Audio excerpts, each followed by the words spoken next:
I'm through with love, I'll never fall again. Said adieu to love, don't ever call again. For I must have you, I've no one. Hey ladies, the sun is shining, the pina coladas are flowing, and everybody's headed to the beach. You know what that means. It's time for some fun in the sun? No, it's time to work on your bikini body. No, it's time to make a video encouraging bad habits and self-delusion under the guise of false confidence. Before I get started, I would just like to make an observation. Have you ever wondered why so many feminists are fat? I mean, not all of them are like that, but it seems like a lot of them are. I know why. It's not that being a feminist makes you fat, it's that being fat makes you become a feminist. These women are insecure about their bodies, and they don't like the fact that the average man prefers skinny women, so they latch onto an ideology that espouses the ideals of fat acceptance as well as shaming men for being so audacious as to have standards they don't live up to. It's obvious when you look at how far they take it, with campaigns like Healthy at Every Size, which promotes the pseudoscientific idea that obesity doesn't cause health problems, and Real Men Like Curves, which attempts to shame men for not being attracted to them, like they think sexuality is something you choose and which denigrates skinny women.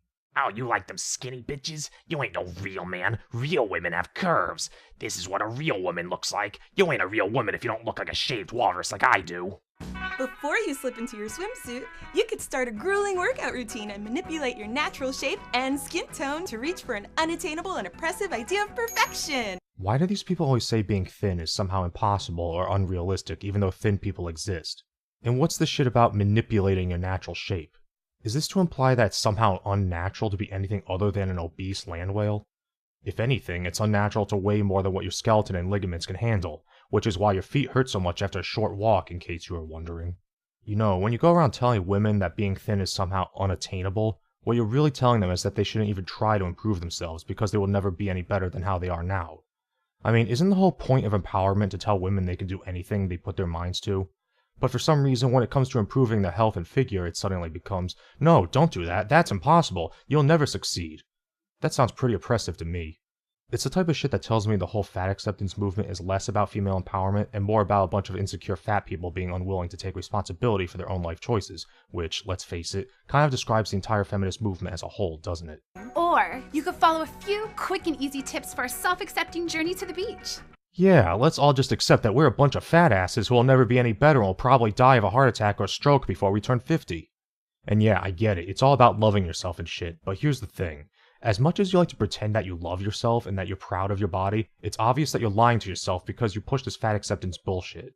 You are so insecure about your body that you've latched onto this healthy at any size and real women have curves crap because it lets you tell yourself, I don't need to improve my lifestyle. I'm fine just the way I am. It's society that needs a change. Never mind the fact that my increased risk of diabetes and heart disease makes me a burden to the healthcure system and raises the cost of healthcare for society as a whole. No, I don't have a problem. Right, girls? Tell me I don't have a problem. Oh no, you don't have a problem, and neither do we. We're all beautiful snowflakes in this self-reassuring echo chamber. Yeah, fuck men for having standards. Why should I be expected to take care of myself? It's not like that's a red flag which signals to men on a biological level that I'm a poor candidate for reproducing and raising healthy children, which is why they have evolved a predisposition not to want to mate with women like me.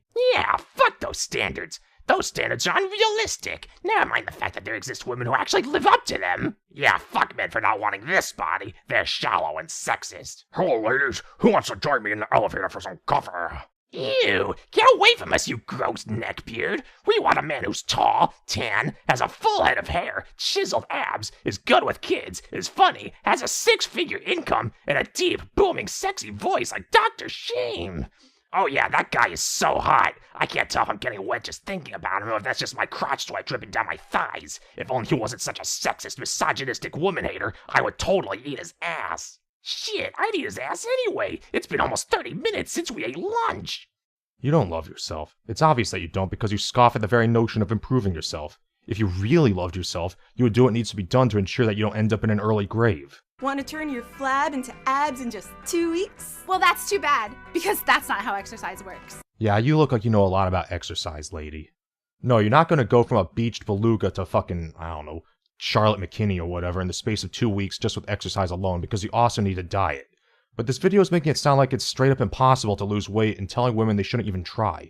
Just because you lack the ambition and self-control it takes to be healthy, that doesn't mean all women do. Stop fooling yourself. And even if it did, no one else gets to tell you what your body should look like. I know this I'm gonna do what I want. rebel mentality makes you feel good, but there's a reason societal standards exist. From a biological standpoint, the entire purpose of physical attraction is sex appeal, and the purpose of sex is to reproduce. The desirability of a potential mate entails their ability to produce viable offspring, and being fat does not indicate good reproductive potential. Being fat can be an indicator of undesirable genes, laziness, and poor health, as it is correlated with increased risk of diabetes, heart disease, stroke, cancer, and even birth defects. These are not the traits you look for in somebody who's going to be helping you raise your children. And even if we're not actively looking to reproduce, our evolution has hardwired us to avoid mating with those who exhibit such undesirable traits. And that goes for both men and women. And while it's true that there was a time when being fat was considered attractive, consider the fact that there was also a time when food was hard to come by. In those days, being fat was often taken as an indication that you had access to wealth and resources, and this was highly desirable in a world in which most people were starving. This isn't the world we live in today. In the modern Western world, almost nobody is starving, and in fact, being fat can actually be an indicator of poverty, as poor people are largely the ones who are eating the cheapest and most unhealthy foods, and these are the people who are the least likely to spend upwards of $50 a month on a gym membership. Now you might say, Not all fat people are poor and lazy. That's just a stereotype. but I can tell you that nobody gets fat by walking, and nobody gets a high-paying job by failing to self-improve or to exercise self-control. And don't come whining to me about how unfair I'm being. I have an eating disorder. I don't care. If an alcoholic gets in a drunk driving accident and kills somebody, do we excuse him for having a drinking problem? No, because whether or not you have some kind of disorder, you still have the power to make decisions, take control, and overcome it. Unless you have some kind of legitimate health condition that physically prevents you from losing weight, stop trying to absolve yourself of personal responsibility. Here's an easy, guilt-free recipe for your summer barbecue. Go to a barbecue and don't feel guilty about it. That's right, girls. Fuck counting calories. Being conscious of what you put into your body is a tool of the patriarchy. As we all know, maintaining a healthy body weight is an unattainable prospect, and the very idea of it is oppressive. The denialism of the fat acceptance movement is both staggering and dangerous. Overweightness and obesity are among the biggest societal problems facing the Western world today, especially in the United States. We should not be promoting this. Obesity has been linked to numerous health problems, including heart disease, diabetes, and even some forms of cancer, and more. And if you're fat, it's not just your problem. The obesity epidemic contributes to the rising cost of health insurance, and this restricts access to healthcare for everybody. Your fatness is making it more difficult for other people to afford healthcare. Your fatness is hurting society. Every burger you eat makes you a bigger burden on the healthcare system. Every burger you eat raises the cost of healthcare, and every little increase in the cost of healthcare correlates to somebody else with a potentially life-threatening illness, delaying getting diagnosis or treatment. Your fatness is killing people. That is a fact. I'm sorry if that hurts your feelings, but facts don't cease to be facts just because you don't like them.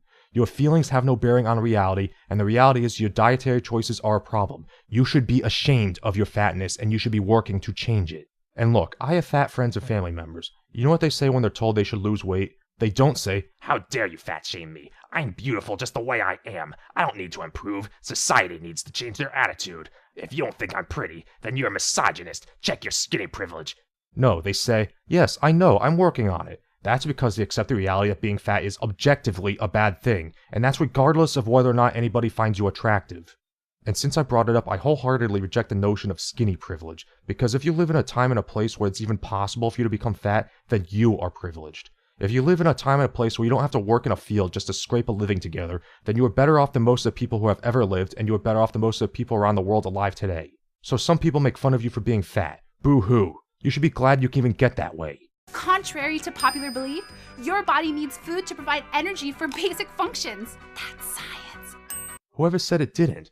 The problem isn't that you eat food. The problem is that you eat the wrong kinds of food and that you eat too much. This is a straw man argument if I've ever heard one. Worried that your almost naked body is inappropriate for most public places? Toss that tarp with the confidence that nothing is big enough to cover up the inequality that women have been subjected to for hundreds of years. Inequality? Do you honestly think men don't also feel that they need to live up to societal standards?